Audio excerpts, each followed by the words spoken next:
Hello dear students, you all are welcome in the E-class of Hindi.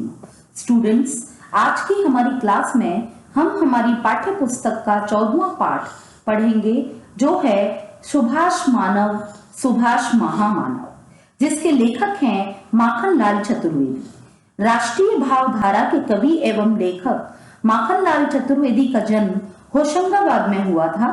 सागर विश्वविद्यालय से उन्हें DLitt की उपाधि प्राप्त हुई थी और भारत सरकार से साहित्य अकादमी पुरस्कार भी उन्हें प्राप्त हुआ। प्रस्तुत पाठ सुभाष मानव सुभाष महामानव चतुर्वेदी जी की तरफ से सुभाष बाबू के प्रति श्रद्धांजलि है। इस पाठ में चतुर्वेदी जी ने सुभाष बाबू के चरित्र की विशेषताओं को बताते हुए उनके संघर्षपूर्ण जीवन का विश्लेषण किया है। तो आइए समझते हैं हमारा पाठ सुभाष मानव सुभाष महामानव।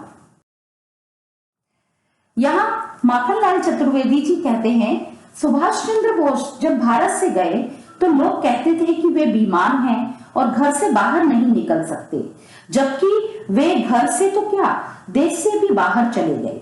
इसका रहस्य अरविंद ने सोचा था और उसे लिखा था रविंद्रनाथ ने, और वह अवतरित हुआ सुभाष बाबू के रूप में। तो लेखक कहते हैं कि जब तुम युद्ध से लौटे तो लोगों ने सोचा कि तुम अमेरिका और इंग्लैंड से घिर जाओगे, तुम्हें बंदी बना लिया जाएगा, तुम पर मुकदमा चलेगा, तुम्हें सजा दी जाएगी। हिरोहितो, हिटलर, पेटा और तुम जब डबल मार्च में एक साथ थे, सर्वनाश में मित्र राष्ट्र की शूलियों पर अलग अलग तिथियों में भले हो, किंतु भाग्य, परिणाम, दंड और यात्रा में तुम सब एक साथ ही थे। किंतु फिर तुम्हारा विमान चला। अपने सिपाहियों से विदा लेकर तुम जब विमान में बैठे तो वह एक अज्ञात लोक की ओर चल पड़ा। लोगों ने कहा कि वह विमान गिर पड़ा, विमान टूट गया, तुम गिर गए, तुम अज्ञात लोक के यात्री अनंत लोक के यात्रापथी हो गए, अर्थात तुम्हारे विषय में किसी को कोई जानकारी प्राप्त नहीं हुई।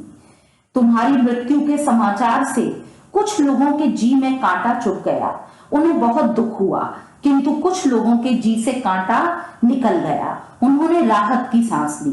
किंतु तुम्हारी मौत हो और उस पर देशवासी विश्वास कर लें, ऐसा हो नहीं सकता। वे सोचते रहे कि किसी दिन किसी देश में किसी वेश में तुम जरूर मिलोगे, किंतु तुम तो रहस्य हो ना, जीवन में भी और मरण में भी। तुम्हारा स्वभाव कैसे बदलेगा? एक बात सच है, भारत का भाग्य बने, भारत का भाग्य बिगड़े, तुम अब उस निर्माण के हिस्सेदार नहीं हो सकते। तुम दुनिया से हटे न हटे, विश्व गति के पर्दे से हट गए। कैसे कठोर निर्णय हो रहे हैं, आंसुओं को हंसते, मृत्यु को मुस्कुराते और निर्माणों को भूकंप आते यह जगत देख रहा है। तुम लोगों के मन पर हो, उनके जीवन पर छाए हुए हो, क्योंकि तुमने भारतीय जीवन को युद्ध के बीचों बीच जीवित किया है। तुम भारतीय विश्वासों पर हरिया हो रहे हो, यानी खरे उतरे हो, क्योंकि स्वतंत्रता मिलने के दिन वे तुम्हारे प्रयत्नों का मूल चुकाना चाहते थे, किंतु तुम न थे, तुम उनके पास न थे। रहस्य पर भी क्या किसी का कहना होता है? तुम भारतीयों की कल्पना पर छाए हुए हो। अब सहगल, ढिल्लन, अब्दुल रहमान, शाहनवाज, सिंधे के होते हुए भी यादें आकाश में तुम्हें खोजती हैं। पुकार की वाणी मानो कहीं से टकराकर लौट आती है। आंखों में कोई दिखता है, किंतु बाहें खींचकर उसे हृदय से नहीं लगा पाती। श्रद्धा सजोने की नियति आज्ञा नहीं देती और वह तुम्हें सामने लाकर खड़ा नहीं कर देती। श्राद्ध करने को भारतीयों का मन राजी नहीं होता। वह मानता है कि तुम जहां कहीं हो अवश्य हो। वह तुम्हारी मृत्यु पर कभी भी विश्वास नहीं कर पाते, क्योंकि तुम रहस्य हो गए।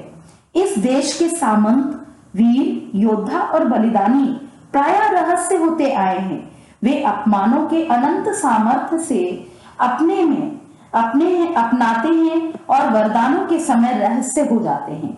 किंतु तुम बलिपंथी, तुम रक्त क्रांति के होता होता अर्थात यज्ञ में आहुति देने वाला।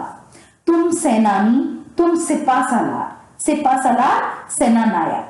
क्या सौंदर्य था तुम्हारी बाल मूर्ति में, तरुणाई की तो मानो बात ही ना करे।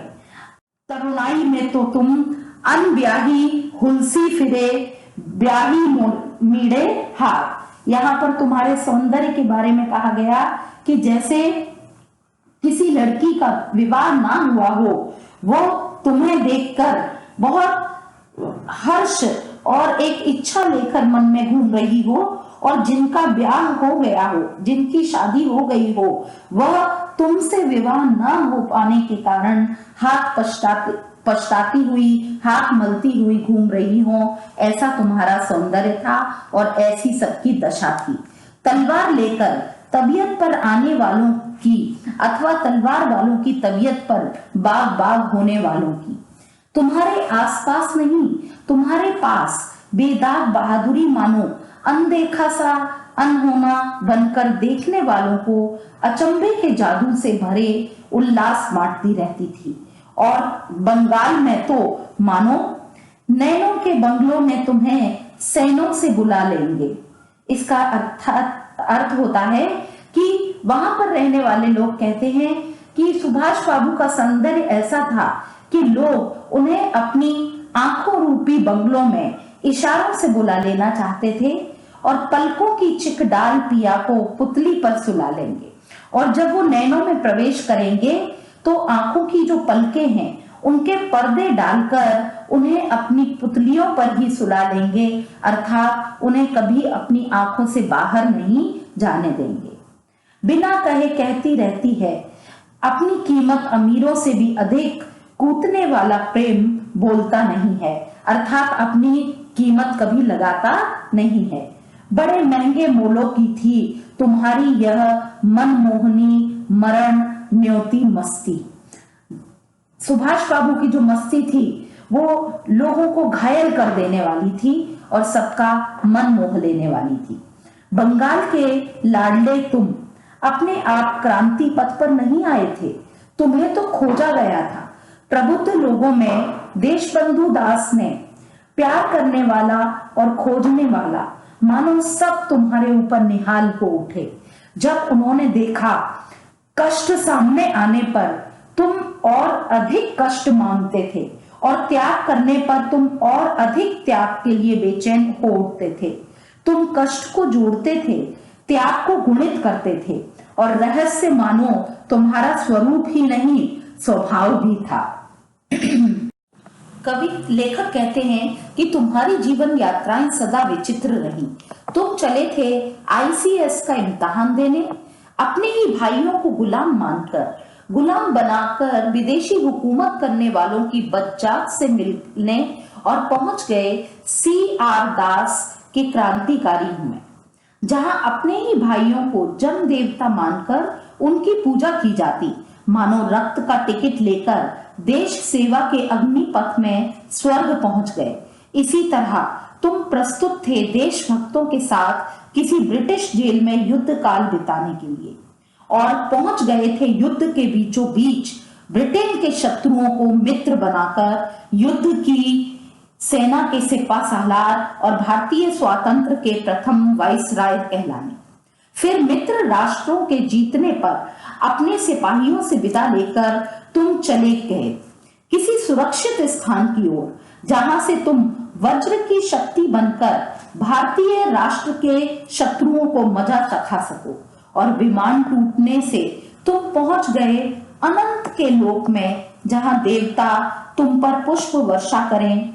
गरज यह कि जीवन के यात्रा पथ में तुम्हें मन चीते से बड़ा प्रभु चीता मिलता रहा।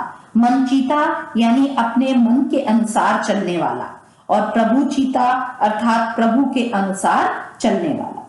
जीवन पथ में तुम्हारा संघर्ष जारी रहा। देश बंधु देवलोकवासी हुए अर्थात मृत्यु को प्राप्त हुए, तब बंगाल का नेतृत्व तुम्हें प्राप्त ना था। देश प्रिय सेन गुप्ता से तुम्हारा संघर्ष हुआ, ऐसा संघर्ष जिसमें तुम्हें पछाड़ मिली और तुम्हारी हार हुई। कांग्रेस के अखिल भारतीय पथ में तुम्हारे सामने जवाहरलाल थे। क्रांतिवादियों का बंगाल का दल और भारी हलचल के बाद भी गांधी जी और मोतीलाल जी के सम्मिलित बल के सामने तुम छोटे पड़ते हुए नजर आए। तुम्हें पुनः कलकत्ता कांग्रेस से 1928 में ठोकर मिली। जब तुम स्विट्जरलैंड की रोगशैया पर पड़े स्वतंत्रता का स्वप्न चित्र बना रहे थे, तब तुमने देशवासियों को चेतावनी दी कि गांधी के नेतृत्व से दूर हट जाए। किंतु जब तुम लौटकर आए, भारत वापस आए, तब देशभक्त नरीमान, डॉक्टर खरे और ना जाने कौन कौन गांधी विरोधी तुम्हें स्वयं नष्ट करने पड़े और गांधी के आशीर्वादों से भरी हरिपुरा कांग्रेस के सभापतित्व की गादी, वह सभापतित्व तुमने स्वयं गांधी और वल्लभ भाई और गांधीवादियों के हाथों ग्रहण किया। इसमें भी कौन हारा, तुम या गांधी?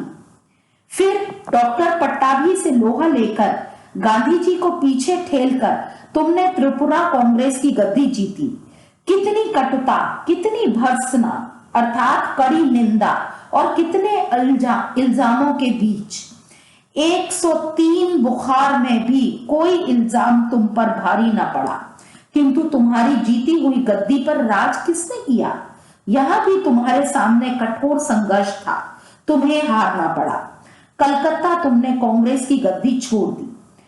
वह भी एक दिन था।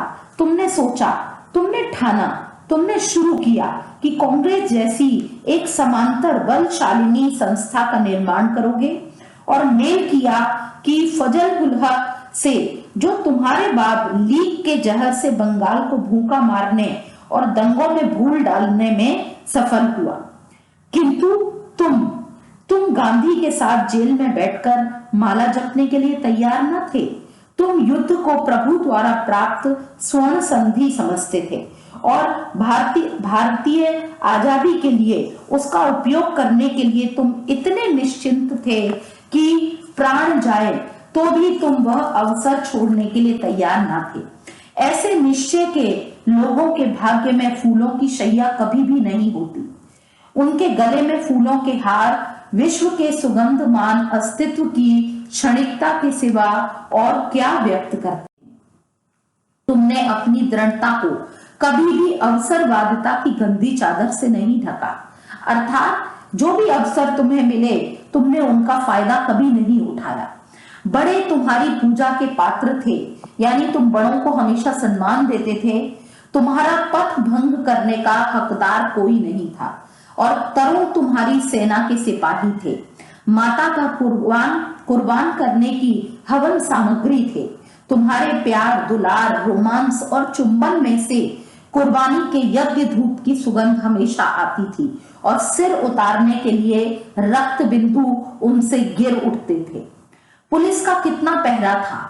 कलकत्ते में उस समय स्कॉटलैंड यार्ड से शिक्षा प्राप्त करने के बाद बहुत सारे पुलिस खिलाड़ी तुम्हारे दाएं बाएं तुम पर निगरानी करते हुए। फिर तुम बीमार भी थे, तुमने दाढ़ी उगाई थी और एकाएक तुम गायब हो गए। हिटलर का तुम्हें भारत का प्रथम वाइसराय बनाना, महीनों कोई खबर न पाकर भारतीयों का तुम्हारी मृत्यु की दुशंका और एक दिन फिर से तुम्हारा सेगांव रेडियो पर भारतीयों से बोलना और वह आजाद हिंद सेना, वह युद्ध, वह तैयारियां मानो युग के महान और मरण मांगते तूफान के हाथों तुमने अपने आप को जैसे हंसते हंसते सौंप दिया था।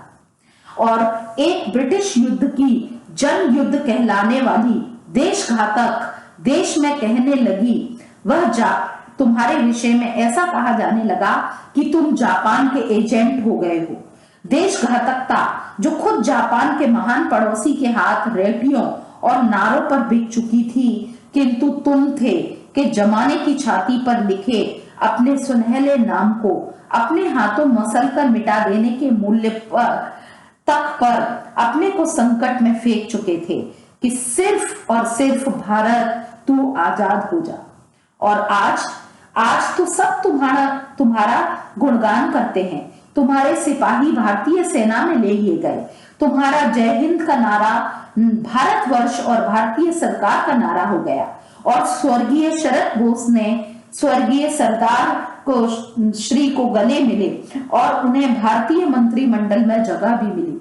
किंतु तुम, भारतीय तरुणाई अपने में जब जब बल खोलेगी तो वह तुम्हें पुकार उठेगी, हमेशा तुम्हें याद करेगी।